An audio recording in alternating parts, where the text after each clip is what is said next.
العالمين ثم الصلاة والسلام على رسول الله. ورالي إن شاء الله تعالى محاضرتي ونبدأ من سكوات دوردي أنا أقوم قاعدرني نمعين الله سبحانه وتعالى. مركا شيخنا محاضرة كترجمة سأي قرآن ويا قرآن محاضرة سكوات مؤتمرك أو نمعين الله سبحانه وتعالى سنو إلى شنا. أيام إن شاء الله تعالى قصدوني وحاولك إن هم وقتا لأن مساعدكوا فارغي هاي. rag badan baa caruusadii aaday oo ka dhacay koolin marka insha Allah taala waxaan isleeyahay muxaadarada dambe oo dadku soo bixinay biidhnillah kariim sheekh soo dhaw fadlan tafadhal mashkuuran maajuuran. بسم الله الرحمن الرحيم الحمد لله رب العالمين ثم الصلاة والسلام على أشرف الأنبياء والمرسلين سيدنا ونبينا محمد وعلى آله وصحبه أجمعين وبعد walaalayaal sida loo sheegay weeye muxaadaradeena wax ku saabsan tahay dal ka dhig insha Allah taala nicmada weyna islaamka iyo ilaasashadeeda in la ilaashado nicmada qiimaha badan ee Ilaahay subhanahu wa ta'ala oo dadka ku manaystay. muxaadarada marka laba wajiba yeelanaysa wajiga koowaad waxa weeye inaan wax yar iska tusaaleyno islaamku sidee buu ku yahay nicmo nicmadan iimaanka ama islaamku sabab ay ku tahay nicmo arrinka labaad oo laga yaabo dadka qaarkood inay islaamnimada waan ku dhalanay alxamdulillaah rabbil caalamiin dhamaanteedba qofku waxa uu ku dhasho oo dabeedna iskaga dhex jiro waxa laga yaabaa inaanu yaani maaragtay aanu wax saa u sii weynba aanu arkinin iska suurtagala ilamaad in lagu baraarujiyo mooyee sababa islaamnimadu markaa nicmo ku tahay inaynu arrinka is xasuusino waa daruuri haddii Allah ka dhigo insha Allah taala biidhnillah. arrinka labaad ku sugnaanteeda in markaa islaamnimada lagu sugnaado nicmada weyn in markaa la ilaashada waxay noqonaysaa markaa in la xasuusiyana inay tahay waajib kale. markood walaalayaal waxaynu oran karnaa waxa ugu weyn qof bani aadama Ilaahay subhanahu wa ta'ala uu siiyo oo ku manaysto waa inuu aakhiradiisu ay u badbaado. arrinka ugu weyn qof bani aadama lagu manaysto ama lagu nimcaysta waxa weeye aakhiradiisu inay u badbaado. aakhiradu maxay ku badbaadaysaa aakhiradu waxay ku badbaadaysaa hal jid oo kaliya jidad badan ma leh طريق kaliya ayaa Ilaahay loo maraa subhanahu wa ta'ala wa anna hadha sirati mustaqiman fattabi'uhu wa la tattabi'u subula fatafarraqa bikum an sabilihi. Ilaahay subhanahu wa ta'ala wuxuu jidkaygu waa midka kaliya yani kuwa badan ma aha mid kaliya awi waana midka aynu hadiya goor Ilaahay ka barino subhanahu wa ta'ala suratul Fatiha inuu Rabbi subhanahu wa ta'ala ina haleeshiyo وإن رهنوا اهدنا الصراط المستقيم صراط الذين أنعمت عليهم ربيو جدك توسن iyo طريقة توسن nagu hanuuni marka wadada badbaadadu midda kale waana ta anbiyadu soo qaadeen oo Ilaahay subhanahu wa ta'ala kutubta u soo dajiyay laga soo bilaabo rususha zamanka nabiyullaahi nuux ulul azmi oo dhan soo mar nabiyullaahi muusa ibraahim ciisa yani waxa rususha oo dhanba إلا ما النبي محمد عليه الصلاة والسلام مركا ربي سبحانه وتعالى وختمي طريقة كلية مركا قفك لها ليشي ونعموي وانا ودد كلية إلهي سبحانه وتعالى الله مريا وانا ودد كلية بدبادد أي كجرتوي ودد كلية بدبادد أي كجرت تطبضن بقى مركا كهد في ودوين كلا إسكا قاضي ما كلام مري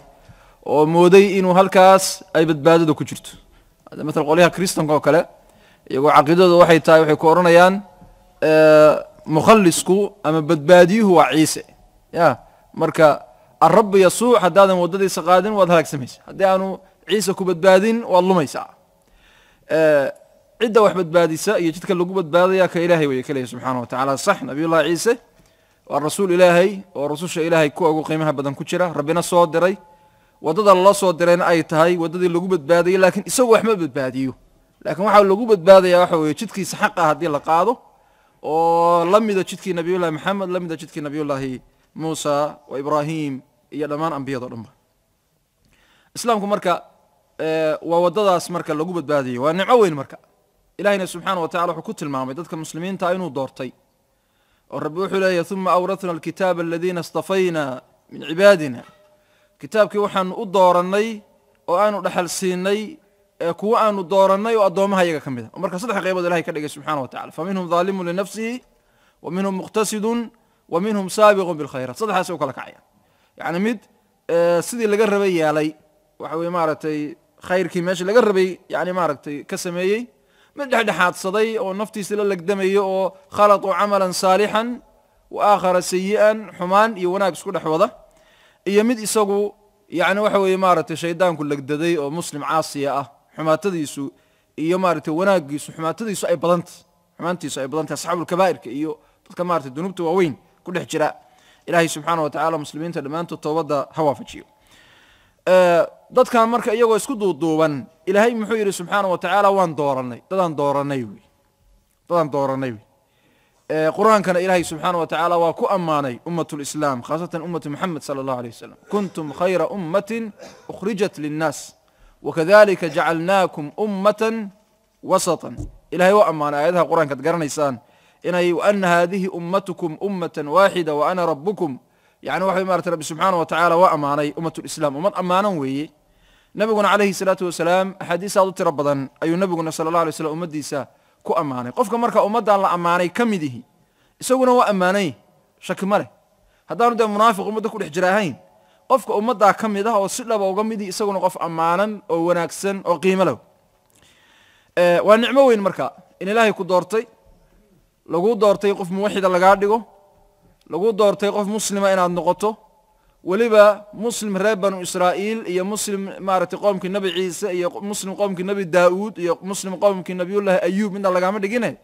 waxaa lagaa dhigay muslim raacsan nebi ilaahay soo diro kii ugu wanaagsanaa nebi ilaahay soo diro kii ugu fadli badnaa marka sida uu isagu ambiyada uga fadli badan yahay ayaa ummaddiisuna ummadaha kale uga fadli badantay tilka arusulu fadalnaa bacdahum calaa bacdin sida kitaabkiisu uga qiimo badan yahay kutubta kale ayaa ummadiisana uga qiimo badantay oo rabbi kitaabka qur-aanka wuxuu ku tilmaamay wamuhayminan calayh inuu kutubtii kale o dhan saytaraynayo oo xallayaala iyo wixii yani maarata khulaasadii iyo gebagabadii iyo labeentii iyo nuxurkii iyo miiddii kutubtii ka horreysay marka inuu kitaabka qur-aanka ahay inuu yahay ayib waa marka waa nicmo marka ilaahay kuu doortay subxaana wa tacala inaad qof ku baraarugsanaad inuu yahay qof ilaahay doortay subxaana wa tacala markaan saa leenahay ugama jeedno inaan leenahay ummadda muslimiintu waa sidii reer banu israiil naxnu abnaa'u llahi wa axibaa'uhu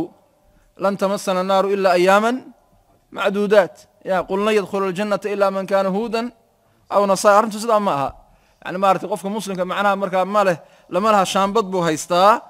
in markaa uu jannada dee toos u gelayo oo yani maaragtay biduuni xisaabin walaa ciqaabin walaa cadaab maya waa lala xisaabtamaya yani waa qof ammaanan waa sax ummadda islaamka ummad guud ahaan ammaanan qiimo badanoo wanaagsan haddana laakiin qof kastaba aakhiro maxaa la xisaabinaya camalkiisa dee faman yacmal mithqaala daratin khayran yarahu waman yacmal mithqaala daratin sharan yarahu soo arki maysid sidaa darteed walaalayaal qofku marka inuu isku baraarugsan yahay og yahay inuu ka mid yahay ummad ilaahay doortay subxaana wa tacala wax aad iyo aad u qiimo badan weeye oo rabbi subxaana wa tacaala uu sharafta ah iyo wanaaggaas siiyey arrinka inta badan waxaa ku baraaruga oo garta nicmadaas dadka aan muslimka ahayn ee dabeedna islaama dadkaasa waxay aada isu qiyaasi karaan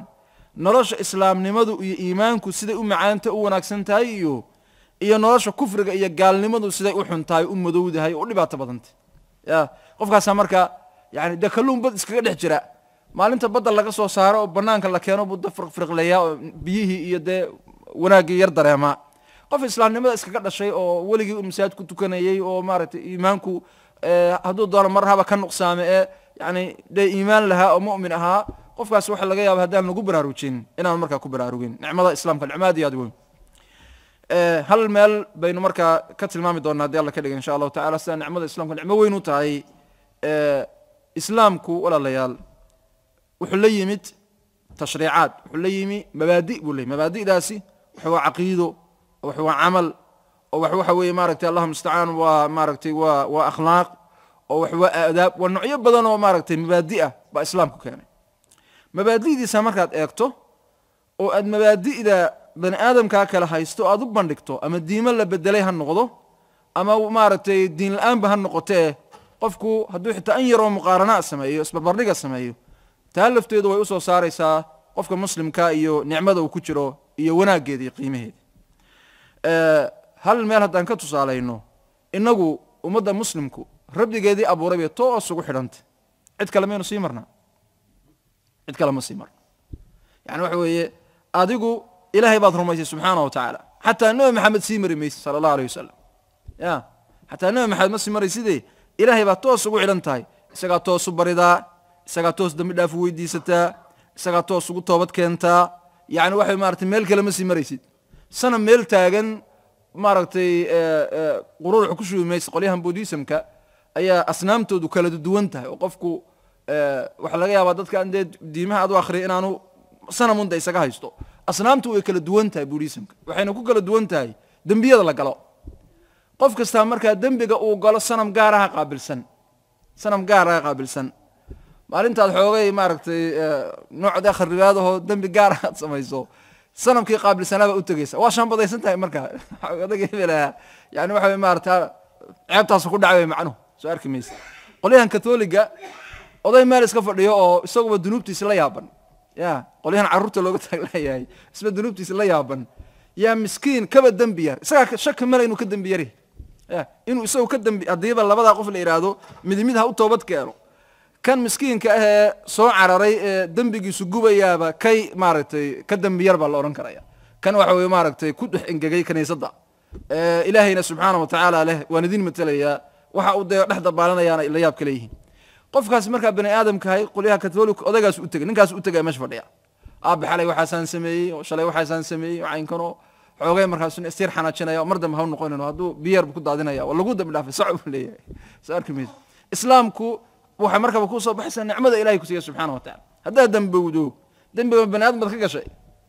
macid baad ku khaldantay maya ilahay baad gefkaa ka gashay subxaana wa tacaala isagaad marka u toobad keenaysa qolyo madow baad isku soo xidhaysaa cidina aanu ku maqlayn cidina ku arkaynin rabbi mooye subxaana wa tacaala weliba towbaddu markaasay u dhowdahay maxay ikhlaaska inaad inteedhan ka dhex qayliso tiraado ilaahay waan ku toobad keena iga toobad aqbal iyo inaad qolkaaga madow ka dhex qayliso keebaa toobadda ikhlaaska u dhow inaad keligaa toobad keenta ikhlaaska u dhow soo arki maysid oo maaragtay in dacwada lagaa ajiibo u dhow tan waxaa laga yaabaa riyaa iyo istus iyo wuxuun inay maaragtay ay kusoo maaragtay dee si unu soo galaan saa darteed baa nebigu calayhi salatu wasalaam toddobada aakhiro jannada maaragtay carshiga ilahay la harin doono muxuu nebigu ku daray calayhi salatu wasalaam wa rajulun dakara allaha khaaliyan fafaadat caynaahu nin isagoo keligiisa ilaahay xusay dabeedna ooyey lama oran mid isagoo muslimiinta ku dhex jira ilaahay xusay dabadeedna muslimkii ku dhex ooyey lama oran kaas ha u fiican yahay waa arrin wanaagsan ilahay dartii loo ooyo qiimo badan weeye laakiin dadka dhexdiisu iyo markaad keligaati waa kala duwan yihiin de soo ma kala duwanaa waa kala duwan yihiin saa darteed baa muslimka waxaa la barayaa qiimaha maxay yani waxa la yihahda ikhlaaska saa darteed baa nabigu alayhi salatu wasalaam markuu ooyo oohinta wuu isku celin jiray ilaa maa inay ka soo baxsato mooye oo maaragtay saxaabada waxay ohan jireen waxaanu laabtiisa moodi jirnay sidii maaragtay digsi ama dheri karaya oo kale yani maaragtay guuxaya ilaa marka dambe dee bani aadamku dee waa kala duwan yihiine haddii qof markaa iscelin kari waayo inaad iscelisaa qiimo badan ilmadu kaa timi haddaad isceliso waa ka qiimo badan in maxay la dareemo inaad maxay ama ooyeyso ama maaragtay wakaas taasaa ka qiimo badan oo ka fadli badan calaa kullin markaad isbasabdhigga yarkaa samayso baa kuu soo baxaya islaamka iyo qiimihiisa ummadihii innaga inagu horreeyey waxyaalo badan oo waajibaada oo takaaliif culculus baa la saaray diinteena nebi maxamedna ilahay waa inaga fududayey subxaana wa tacala bal nebiga tilmaamihiisa maxaa lagu daray wayadcu canhum israhum waalaglaal alatii kaanat calayhim ummadihii idinka horreeyey culayska la saaray buu idinka ridaya nebigu diin fudud buu idin wadaa oo ummadihii idinka horreeyey culayska la saaray wax ka fudud baa idinka saa darteed baad waxaad arkaysaa baqaayaadka maalan diintii nabiyullaahi muusa ee ciisa xagga tashriica ama sharciyeynta wax badan ba iska shabahaane waxaa ka mid ahaa in aanay cibaadadu ama salaaduhu aanay kaga ansixaynin ilama ay inay goobta cibaadada tagaan mooye masaajid inay tagaan ama meelahan hadda kaniisadaha ay ka dhigeen kaniisada inay tagaan mooye arrintaas mar waa ku adkaatay sidii diinta loo taxriifinayey oo loo bedelayey oo cibaadadii loo maaragtay kharibayey oo looga sii cararayey markii dambe maxay kusoo gabagabooday maalinka axadda un markaa maaragtay meeshii qofkii doonaya inuu xoogay soo cibaadaystaa inuu markaa axadda tago inta kalena maxay adduunkiisa iska raacdo innaga diinteena islaamka yani waxa weeye nebigu muxuu yidhi alayhi salaatu wasalaam wajucilat liya alardu kulluha masjidan wa tahuuran adduunka o dhan baa ilahay wuxuu iga dhigay masaajid iyo meelaan ku dahaaro qaato meel alliyaale iyo meesha salaada kugu soo haleesho waa ku tukanaysaa gurigaaga ha kugu soo gaadho suuqa ha kugu soo gaadho tareenka dhexdiisa ha kugu soo gaadho yani waxa weye maaragtay masaajidka ha kugu sax shaki ma leh in masaajidka la yimaado oo jamaacada la oogo inay fadli iyo qiimo badan ay leedahay shaki ma leh laakiin haddana waa kuu bannaanta inaad guriga ku tukan karto nabiga calayhi salaatu wasalaam isagoo salaad subax tukaday markuu salaada ka baxay buu wuxuu arkay nin xaggaa dambe masaajidka fadhiya markaasuu nabiguna calayhi salaatu wasalaam war miyaadan muslim hayn maxaad noola tukan weyday markaasuu yir waa soo tukaday rasuulka ilaahi guriga isku soo tukaday ya nabigu ma dhaleecayn calayhi salaatu wasalaam ya lama maagin lama oran maxaa waa meelaha culimada qaarkood marka ka daliishadaan salaada jamaacadu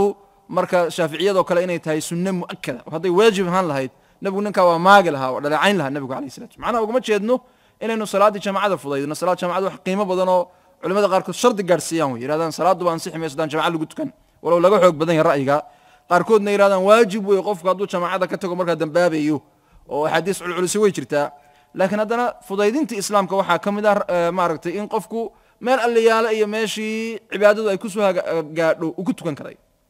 musaafir buu noqon karaa cudurdaar buu yeelan karaa yani waxa lama laha ilaaba ilaa gool heblaayo tag ilaaba ilaa lama laha islaamka markaa fudaydkiisa iyo qiimihiisa iyo wanaaggiisa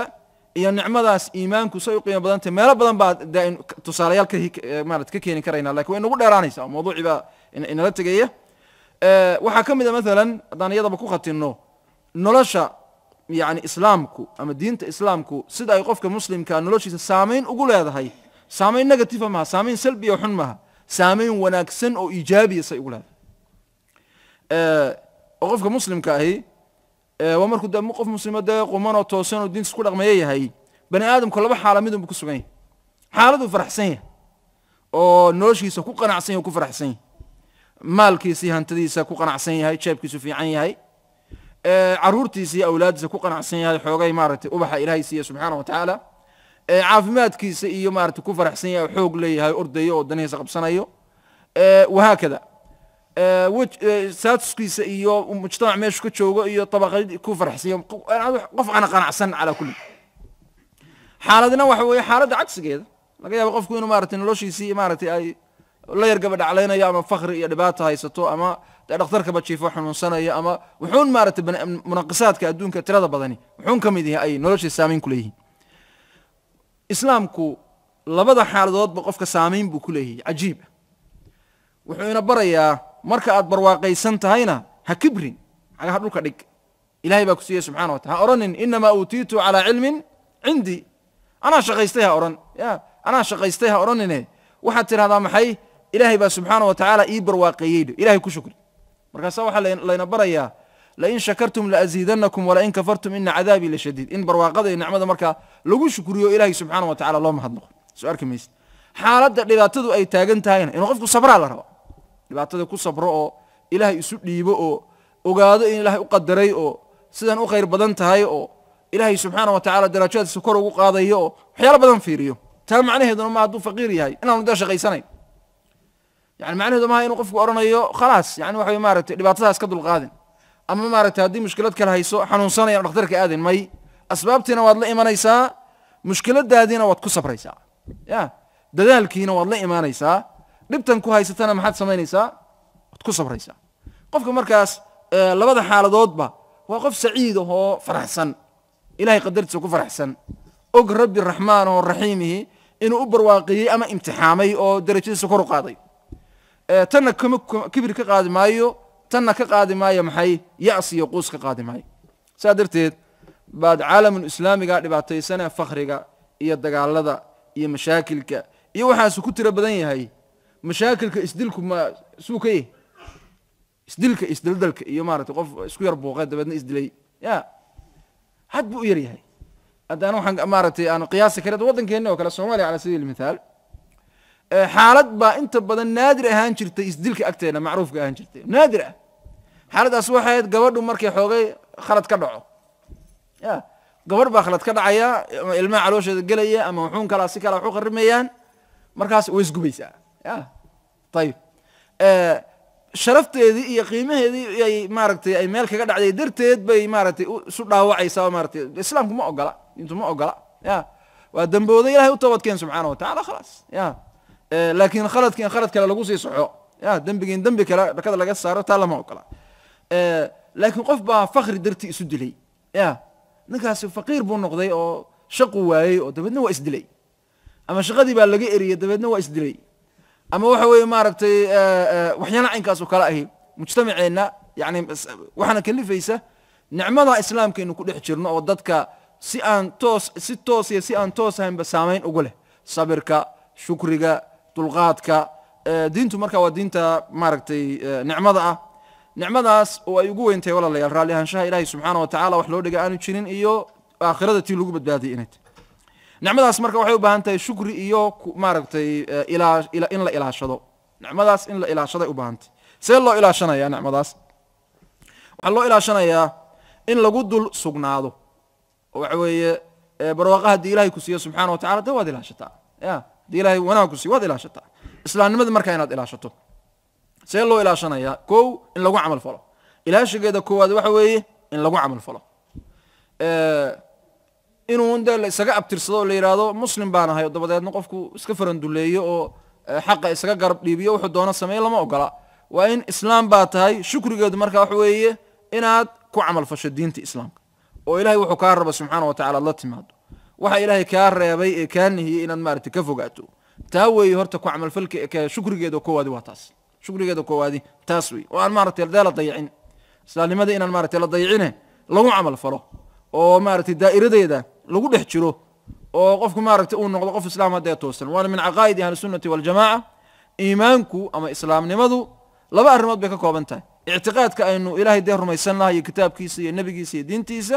iyo ku camalfalka diinta lagu camalfalaya labadaasina ma kala hari karaan labadaasina ma kala maarmi karayaan marka qaarkood anigu waxaan ku tusaalayaa sida taayirka iyo gaadhiga iyo daawihiisan yare hoose ya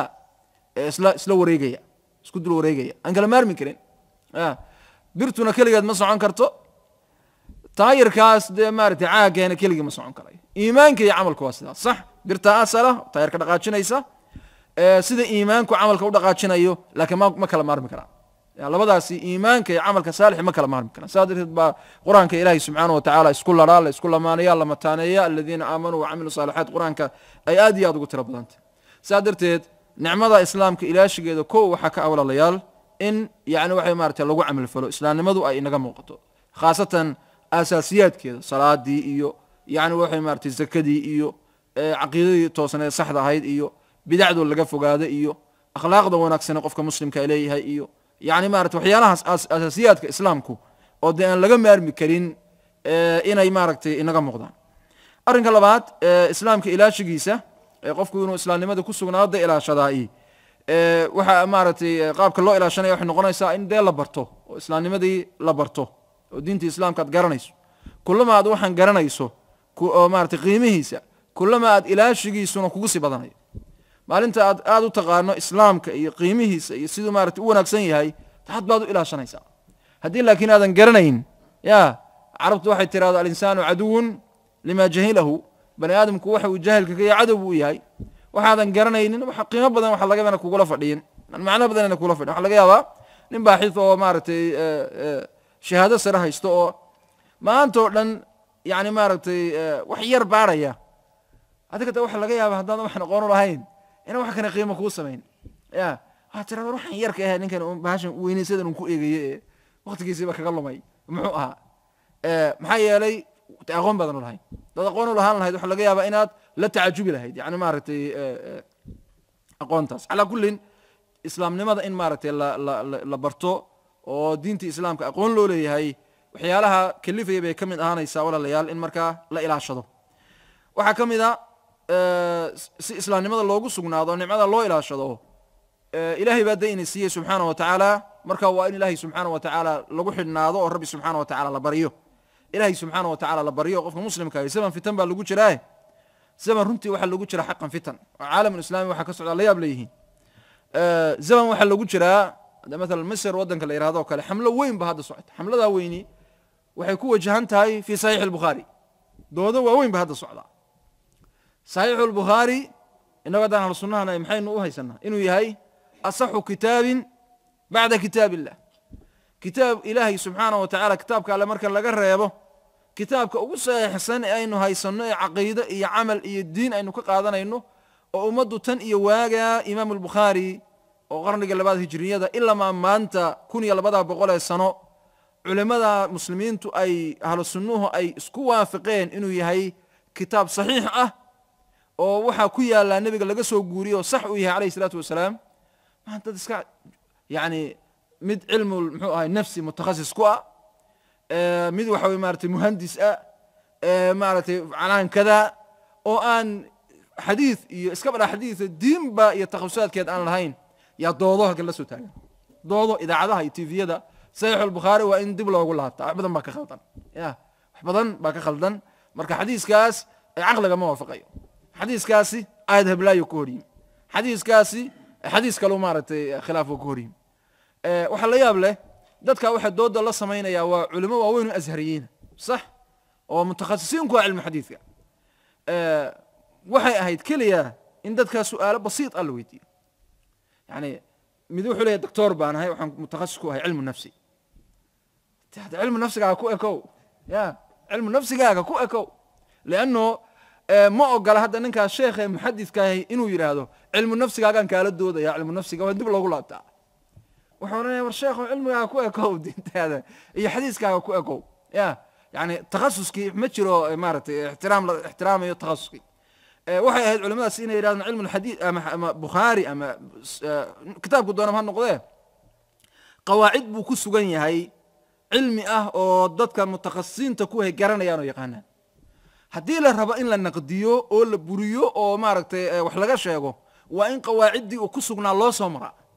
cilmi kasta qawaaciddiisa unbaa lagu burin karaa ama lagu bushin karaa in cilmi kale loo keeno oo dhakada laga saaro nin tabiibihi inuu maaragtay damco inuu handasada naqdiyo oo dabadeedna qawaaciddii tibiga usoo qaata ansixi maysa de ya cilmu lhandasa ama maaragtay engineeringku wuxuu ku taagan yahay qawaacid isagu uu leeyahay haddii la rabo in la bushiyo waa in qawaaciddiisa lagu bushiya ama laakiin mutakhasis baan ku ahay cilmu nafsi ama mutakhasis baan ku ahay maaragtay kada waxa la yaab leh daama tusaale yar idinka keeno xadiiskii nabiga calayhi salaatu wasalaam nabiga la sixray sababtiisa ay ku soo degtay labada qole cudu so xadiis macruufa maaha wuxuu leeyahay anigu cilmu maaragtay nafsi baan mutakhasis ku ahay qofka yani waxa weye maaragtay haddii maaragtay sixirka waxaa la yidhahdaa waxa uun saamayn uu ku yeelan karaa inta kii ku sixray uu ku hortaagan yahay kii ku sixray maxaa yeelay sixirku sidiisaba waa indha sarcaad waa maaragtay laakiin wax saamayn jirka iyo maskaxda saamayn kula ma aha laakiin waa indha sarcaad maalintuu laakiin kaa dhaqaaqo haddee wixii maaragtay waxba kama jiraan wixii tegi ya laakiin intuu ku hortaagay buu saamayn kugu leeyahay marka nabigana calayhi salatu wasalaam waa la sixray oo mudduu markaa maaragtay sixirkaasi saamayn ku yeeshay suurtagal maha cilmu nafsi dartiis suurtagal maha ayib ninkaasi marka ma dood wuxuu ka qabaa sixirka mise dood wuxuu ka qabaa xadiiskan iyo sanadkiisa iyo dariiqii loo soo maray waddadiisa dood wuxuu ka qabaa maxay sixirka sixirku dood ka qabaa sixirku saamayn ma leeyahay mise ma leh waa masalo hore muslimiintu uga doodeen oo firqa lera muctazila waxay qabaan sixirku saamayn ma leh nabi muuse calayhi salaatu wasalaam sixirkii la sixrayna muxuu ahaa yukhayalu ilayhi min sixrihim annaha tascaa ya laakiin saamayn ma leh bay la soo taagayin marka ninkaas kale in la yidhahdo mabaadi'dan iyo waxa kani adeer hore waa nin dhalinyara weeye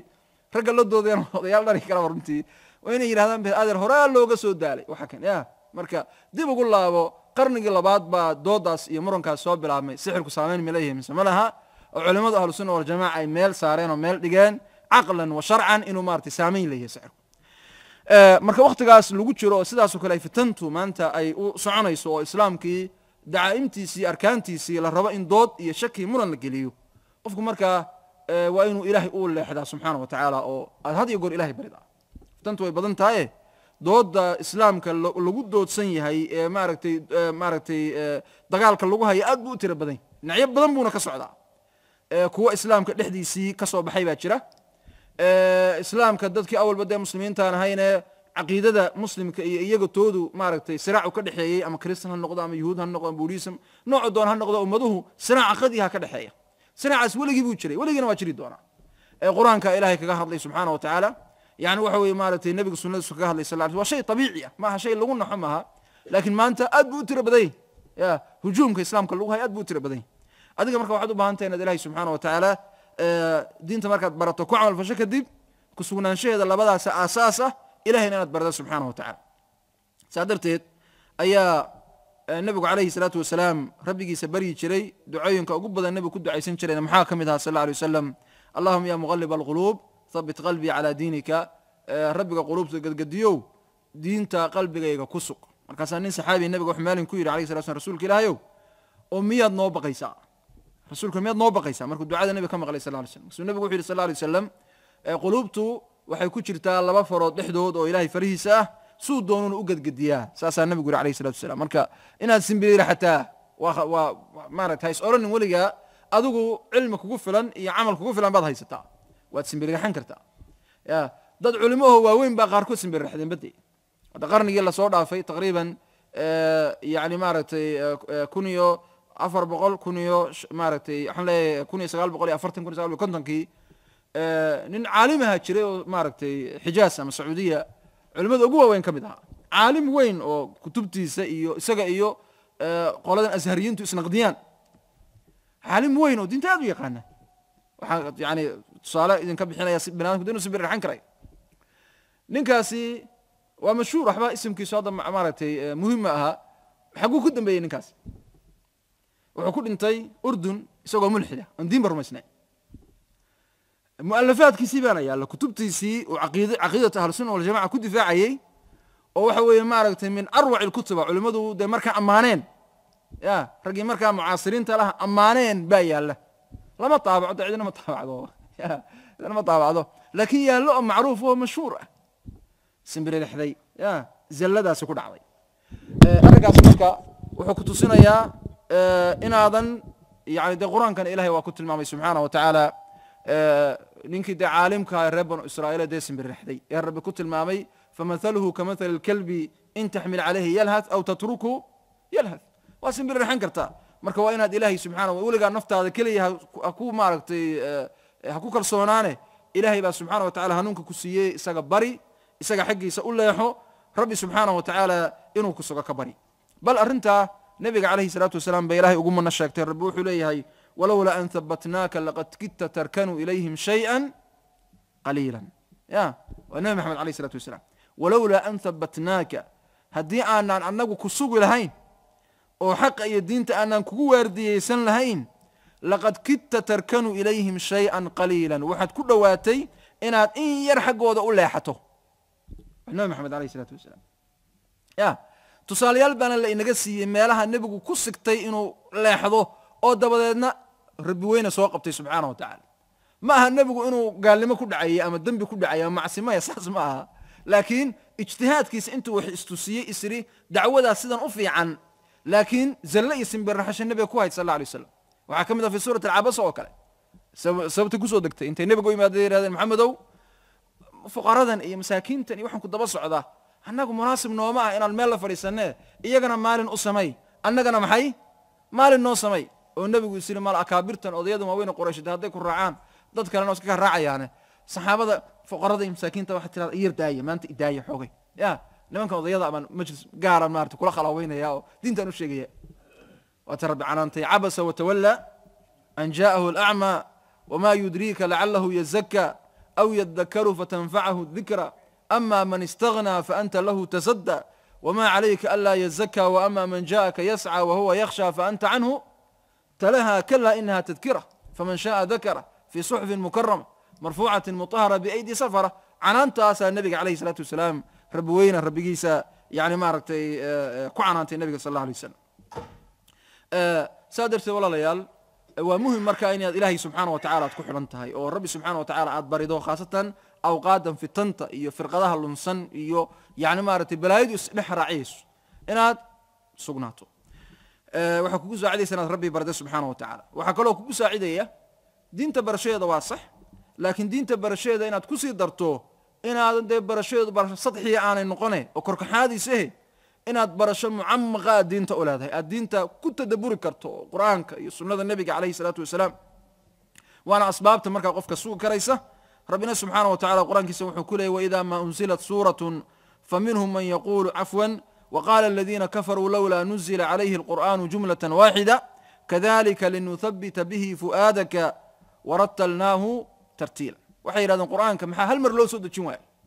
markaasaa rabbi yidhi asbaabta ama xikamta ka dambaysa in qur'aanka la kala maara tartiibiyey oo 13 sano 23 sano qur'aanku soo degayey waxaa ka mid ah in quluubtu ay ku xasisho qur'aanka in lagu tadabburo qalbigu ku tadabburo dabadeedna quluubta ay ku xasisho سادة بصحابة وحي سمين جرين طبعا آيادات بيبرين جرين طبعا آيادات بيكو عمل فلي جرين أو حفظين جرين أو عمارتي معاني برين جرين أو مركا كتب بيكقود بجرين قرآنكم مركا علمك أو آد لو قوسي تدبره أو لصيلح قرائي وعيالها كينا يويه إن يعني مارتي قلبك مركا أو سقناده أو دينت إلهي سبحانه وتعالى إيا نعمدا وين إسلام نمدا أد مركا أد كسقناته وحكم دولة ليال إن لقفوا قادو معاصدة إيو دنوبت إيو مارتي الله مستعان واسح دينته لقو عمل فلو يسوقو دقليسا لكن سقارة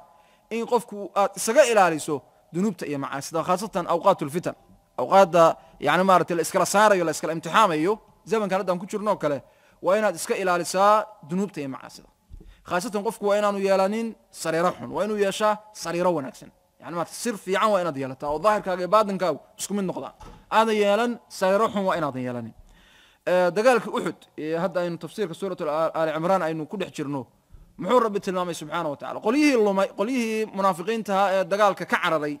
النبي خذ لك كسمي يعني وحوي مارت آل لور درعي سبب تكلفتي إني سنبري رحدان أو حق كوي عدان وكل حدان معي هاي رب وحده سبحانه وتعالى إنما استزلهم الشيطان ببعض ما كسبوا الشيطان حقوق صومري maxaa futuurka iyo cajziska iyo yani waxa weey maaragtay diinto laga inxiraafo iyo xaq oo laga leexdo iyo islaamnimado laga gaabiyo iyo maxaa kalifay shaydaanku wuxuu u soo maro salaan uga dhigtay xumaan ay ku dhex jireen darteed dunuub ay ku dhex jireen darteed ayaa markaa shaydaanku u soo maray ilaa hadii aad macaasi ku dhex jirto waxaad ka dhigan tahay albaabkaas daaqadu ama maaragtay gurigaas daaqada ama yani maaragtay albaabada mid kamid ah furan shaydaankuna waa tuugaada meelaha maraya hadduu arkada albaab furan muxuu sameynaya istidaan ma yaqaanad adkhulu ma yaqaana shaydaan ya horu ka soo galaya hadduu soo galana de kulmi way macna saadarteed waa in laga fogaado yani waxa weey maaragtay macaasida iyo dunuubta iyo laga fogaado islaamnimadu marka waa ku sugnaanaysa oo nicmada iyo barwaaqadaas waad ku sugnaanaysa waadna ku dhex jiraysa waadna ku dhimanaysa hadii Allah ka dhigo insha Allah ilaahay islaamnimada ha inagu dilo rabbi subhanahu wa ta'ala saadarteed baa rabbi quraankiisa wuxuu ku leeyahay ولو أنهم فعلوا ما يوعظون به لكان خيرا لهم وأشد تثبيتا dadku haday waanada iyo wacdiga ku amal fali lahaayeen dhageysan lahaayeen kaliya maaha ku amal fali lahaayeen oo maaragtay xumaatada ka dheeraan lahaayeen oo waxyaalaha iimaanka siyaadiya la iman lahaayeen taasa inay sugnaadaan u maaragtay adkayn lahayd saas rabbi ilaahi subhanahu wa ta'ala ولو أنهم فعلوا ما يوعظون به كان خيرا لهم وأشد تثبيتا يا أيها الذين آمنوا استجيبوا لله وللرسول إذا دعاكم لما يحييكم واعلموا أن الله يحول بين المرء وقلبه وحكم دولة ليال وحيالها سونانتا كان إن لو لقى أقدواده تتكا أهل خيرك تتكا وخاصة علمك حنبارسن إن أتكا أقدواتا وحي كان يسا إن أتبادو عابد اسك جاهلة هذا أتكا أقدوده هاي وحلقا يا مانا تكو أغلون تأكتس فاسق iska waxay maartay fisq iyo jahal isku darsadayna isaguna dawa kullu minaya ya marka inaad jaliis wanaagsan leedahay yaani maaragtay inaad leedahay maanta bani aadamkeenan adduunka ku noolay qof aan dhakhtar lahayn hadda dadkeena ma nagu jira qof aan dhakhtar lahayn ma nagu jira tabiib jirka dhakhtar ma oo ka dhakhtar buu leeyahay marka xooga yar dareento dhakhtarkaaga aad wacaysaa oo u tagaysaa marka qaar kood daw ku qoraya ma saad aday doonto waxba ka tirwaaysa aday xanaaqsan ba u tagay baash way ka tirwaayay mid kala baahnay waxa taa ka qiimo badan inaad leedahay tabiib maxay ruuxda daweeya ya caalim ruuxda daweeya inaad la qofku waa inuu culimada ahlu khayrkeena ku xiran yahay la raba ya yani dadkii dhaxlay nabiga kaleeyhi salaatu wasalaam nabigu muxuu yiri sallallahu alayhi wasallam nahnu ma'ashara al-anbiya'i la nurath ma taraknahu sadaqa adduunyana lagama dhaxlo saasa nabigu yiri sallallahu alayhi wasallam wax adduunana lagama dhaxlo waxaanu ka tagno waxa weeye maaragtay waa maxay dhaxal weey nabiguna kaleeyhi salaatu wasalaam waxba kama tagin nabiguna maxbuu ka tagay sallallahu alayhi wasallam waxba kama tagin ya waxba kama tagin nabiga dan baa lagu lahaa nabiga kaleeyhi salaatu wasalaam saas يعني waxay maaragtay wax xoola ah oo ayaamihii nabigu xanuunsanayay maalinkii khamiista ahaa isniinteeda nabigu dhimanayay kaleeyhi salaatu wasalaam 12 cisho ee nabigu xanuunsanayay sallallahu alayhi wasallam sakraad aan xanuunka u dhintay nabiga hayay 12 cisho maalinta khamiista isniinteeda uu dhimanayo nabigu ku bilaabay xanuunka culus ee markaa nabigu markaa suuxidu ay ku bilaabantay inuu miyir doorsoomo nabigu ku codsaday markaa in guriga Aisha la geeyo waata nabigu markii ugu horreysay suuxay ee soo baraarugay Aisha uu ku yiri 12 shilin baa guriga yaale 12 shilin bixi sadaqay nabigu caaisha waa mashquushay radiyallahu anha xun bay ku mashquushay kadibna nabigu haddana waa suuxay waa soo baraarugay markaasuu wuxuu yidhi 12 miyaad bixiseen markaasay tiri maya nabigu markaa waa canaantay calayhi salaatu wasalaam ya wax xoola aba gurigiisa maxaa yaalay nabiga sallallahu alayhi wasallam 12 shilin 12kii nabigu wuxuu hala bixiyo hala sadaqaday iyadoo isaa tahay nabigu wuxuu waxbana lagama dhaxlo waxaanu ka tagnaa sadaqo laakiin nabiga waxa laga dhaxlay adduun lagama dhaxline maxaa laga dhaxlay cilmi baa laga dhaxlay wixii ilaahay u soo diray ee loo soo dhiibay ee kitaab iyo sunnaha baa nabiga laga dhaxlay calayhi salaatu wasalaam saadati abu hurayra taabiciinta ardadiisa wuxuu ku oran jiray war isu kaalaya dhaxalkii nabiga qaybsanayn lahay marka qof kasta intuu diinta ilaahay ka garanayo buu horta dhaxalkii nabiga ka haysta calayhi salaatu wasalaam haddii aadan wax badan garanaynin waa inaad marka aad ku xidhan tahay dadka dhaxalka ilaahay garanaya yani maarata waa inaad ka agdhowdahay aad ku xidhanta dadka waa inaad ka agdhowdahay oad ku xidhantahay baa laga raba hadii alla ka dhiga insha allah biidni allah ayib qur-aankana ilaahay subxaana wa tacaala waa ku tilmaamay rabbi subxaana wa tacaala culimmadu oo rabbi waata uu leeyahay haddii ay u celin lahaayeen ilaa ulil cafwan intaana taa tilmaamin rabbi wuxuu leeyahy subxaana wa tacaala waxa liyaala waxaad isku khilaaftaan ama aad ka shakidaan ama diintiina ishkaal idinka gala xaggee loo celinaya xaggee loo celinaya alle iyo rasuulkiisaa loo celinaya ayib alle iyo rasuulkiisaa loo celinaya maxaa looga jeeda ila allahi wa rasuulihi ilaahdu waaba xarfulqaaye ma ilaahay meel buu inaga jiro xaggaas inu aadaynaa miya oo rasuulkiisu meel buu inaga xagga aadaynaa miya maya waxaa loo celinayaa ilaahay kitaabkiisa iyo sunnada nebiga calayhi salaatu wasalaam alle kitaabkiisa iyo sunnada nebigu xaggee inaga jira ma kutubtaasaa mise waa maaragtay fi suduuri ahli lcilm waa fi suduuri ahli lcilm kitaabka qur-aanka wuxuu u baahan yahay in lagu sharxo lagu faahfaahiyo sunnada nabigu waxay u baahan tahay in lagu sharxo lagu faahfaahiyo ya markaasaad maaragtay fahmi karaysaa faham markaa dhaba aad fahmi karaysaa marka xaaladda ay xaaladdu caadiga tahay yaa laynaga rabaa in culimada loo laabto iskaba dhaaf xaaladda fitan iyo yani marata waxyaala caynkaasi ayba jiraan rabbi markaa wuxuu ina leeyahay fas'aluu ahla dikri in kuntum laa taclamuun dadka marka wax kala garanaya ee cilmiga leh wax weydiiya buu rabbi leeyahay subxaanahu wa tacaala waana manno weyn waa barwaaqo aad iyo aad u weyn inaynu haysanno culimo aynu wax weydiin karno waa nimco weyn wey dad ambiyadii ilaahay subxaana wa tacaala wakiilka ah oo nabigu da wuxuu tilmaamay calayhi salaatu wasalaam culimada ummadda nebigu sala allah alay wasalam inay joogaan ka mansilati bani israa'iil macnaa lama fadli aha laakiin booskii ambiyadii reer banu israa'iil bay joogaan oo maxay u joogaan xaqii iyo diintii bay caddaynayaan oo sharxayaan oo maaragtay wakaas diintii ilaahay in khalad la soo geliyo ama lasoo hujuumay ka difaacayaan mid baatil la socda oo muslimiinta ka soo dhex baxay bay yac ka odhanayaan waxaagaasi baatil weeye diinta ilaahay maha subxaana wa tacaala dadka qaarkood baa u qaata markay arkaan nin caalim ah oo bimacnaa waxa maarata qof diinta ku gafay leh intuu muxaadaro usoo fadhiistay u kaadi waxaa sax maahe waxaa laga yaabaa inay u qaataan war wadaadku muxuu ninkaa ka rabaa ya sheehow ninkaa muxuu ninkaa waxba kama rabo wax ka galayna ma jiraan laakiin muhiimadiisa waxay tahay inuu ilaaliyo maxay diinta ilaahay subxaana wa tacaala ya qofka kani yani waxa maarata tijaaradiisii laguma haysto oo yani maarata umuurtiisi khaaska laga hadli maaye isagaa muxuu soo galay xayndaab buu soo galay in la waardiyo la ilaaliyo ay tahay oo ah islaamka iyo sharciga diintii hadduu markaa diintii waxaan ka mid ahayn u yidhahdo waa ka mid waxaa la odhanayaa ka mid ma aha waana waajibaadka ilaahay subxana wa tacala culimada uu saaray ee uu ku addoonsaday culimada uu saaray ku addoonsaday inay maarata xaqa ay markaa caddeeyaan ayib xaaladda marka ama caadi ha noqoto ama fitani ha jirtee inuu qofku markaa leeyahay tabiib yani maarata ruuxdiisa daweeya oo maarata qalbigiisa daweeya waa loo bahan yahay hadii alla ka dhiga insha allah saas darteed waaba su-aalan isweydiin karnee ma leenahay culimaan dhegaysano yaad dhegaysataa isweydiyo qof kastaba ayb khayr insha allah qof kastaa isweydiiyo yaad dhegaysataa tafsiirkiisa muxaadaraadkiisa mase cidnaba ma dhegaysatid maalin uun meel maaragtay muxaadaro lagu hayo un baad munaasabaad ya munaasabaadun wakhtiyadan fasaxa oo kale hadda ya qofku waa inuu leeyahay yani maaragtay jaliis wanaagsan waa inuu leeyahay sax waa laga yaabaa inaadan dee ninka caalimka hadduu doono aadan garanaynin ama maaragtay waka laakiin maanta waxa ilahay inoogu nimceeyey muxaadaraadkii iyo duruustii iyo wixii o dhan oo duuban qaar sawd wa suura ah qaar sawd keliya ah qaar cod keliya ah qaar maaragtay suuraddii la socoto intaba yaynu helaynaa marka waa inaad jaliis wanaagsan waa inaad leedahay caalim ahoo yani maaragtay muxaadaraadsi aad dhegaysato duruusis aad dhegaysato haddaadan 4 iyo 5 iyo 6 iyo 10 ba aadan ka dhiganaynin ugu yaraan mid kala saaxiib ya mid si gaara ugala saaxiib oo habeenka markaad seexanayso iyo waqtiyada soo faaruqda iyo يعني ما رأت أدقيستو إلا قلبك كني سنبقى شيء عليه الصلاة والسلام وملأ وما رأت أدح علي سنة هدو دحليستو مركز دم ذوبانية مركز دم حقه بقلي مايو النبي يقول الشيء عليه الصلاة والسلام قلوبت بني آدم كحالته هذا مركز النبي السفيهي وحكم ذا قلبي والنبي كتل مامي كالكوب مخزية النبي يقول عليه الصلاة والسلام واسيدي كوب ساو قد سنة وكلام ساو فورا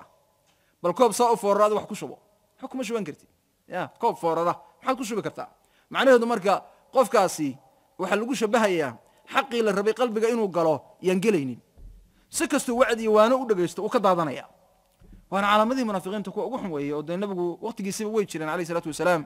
oo markay nabiga dhageystaan kadib maxay oran jireen maada qaala anifan hada maxaa la lahaa culimada dhowr tafsiir bay saaraan maada qaala anifan inay wixii ba aanay fahmin wixii ba ka kala daateen oo maartay qalbigooda ba aanu galin ama base wada iska ilaaween ama maada qaala anifan inay uga jeedeen xumaan war hada wixii la sheegay ma maqlayseen hal yaal wixii khayr la sheegay waxa laga yaabaa kelmad ama laba kelmadood oo si xun u fasirtay baa kaga dhagtay taan intaas kaga hadhay markaas wuxuu oranay maanta wixii la lahaa maqlis ya waxa laga yaabaa inuu muhaadaro nin sheekhi maaragtay ama mu'tamar dhan inuu muhaadaro oo intaasoo sheekh isugu yimaadeen oo muhaadaraad ka jeediyeen oo maasha Allah oo dadka ilaahay ka cabsada la yiri oo ilaahay u toobad keenay khayr oo dhan isfaray kelmad buu kaga dhagaya mu'tamarkii waxa laga sheegay ma maqasheen mu'tamarkii waxa laga sheegay marka maada qaala anifan taana culimadu ku fasiraan waxa la wixii khayr la sheegay inuu kaga dhago maxay kelmadu isagu markaas si xun u fasirto saadarteed waxyaalaha walaalayaal lagu badbaado waxa kamid ah inuu qofku ku xidhan yahay yaani maaragtay ahlul cilmiga uu ku xidhan yahay ahlul cilmiga inuu ku xidhan yahay ahlul cilmiguna waa dadka sugnaada markay fitantu dhacdo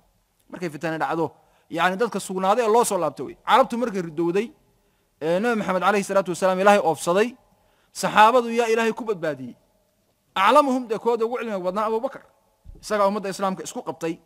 hadii talada Umar iyo rag qaar ku talada la raaci lahaa waxa laga yaabaa in adduunka kala firdhi lahaa nabigu maalintuu dhintay bi alayhi salaatu wasalaam oo de imtixaanka weyn dhacay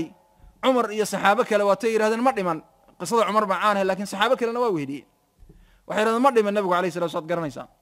Abu Bakar baa yiri nabigu dhimay sallallahu alayhi wasallam waatuu u tagay oo nabiga wajiga ka dhunkaday oo yiri tibta hayyan wa mayitan ya rasuulallah adigoo dhintay adigoo nool bood wanaagsan tahay kadibna dadka u yimi Umar markaa leh nabigu ma dhimane maartay qofkii yiraahda nabigu waa dhintayna waa maartay waa la dili doonaa 40 cisho la soo faqaya ilaahay sida nabiyullaahi Muuse oo kale munaafiqiin badan oo maanta nabigu waa dhintayna markuu soo laabto ka takhalusi doonaa ya Abu Bakar ku yiri ijlis ya Umar ijlis Umar fariiso Umar ma fariisana iska sii watay Abu Bakar iskuma hawlina dhinacan kale ka istaagay istiftaaxi buu sameeyay dadku markaa Abu Bakar u yimaadeen waata markaa aayada quraanka ku dul akhriyay qisad garanaysaan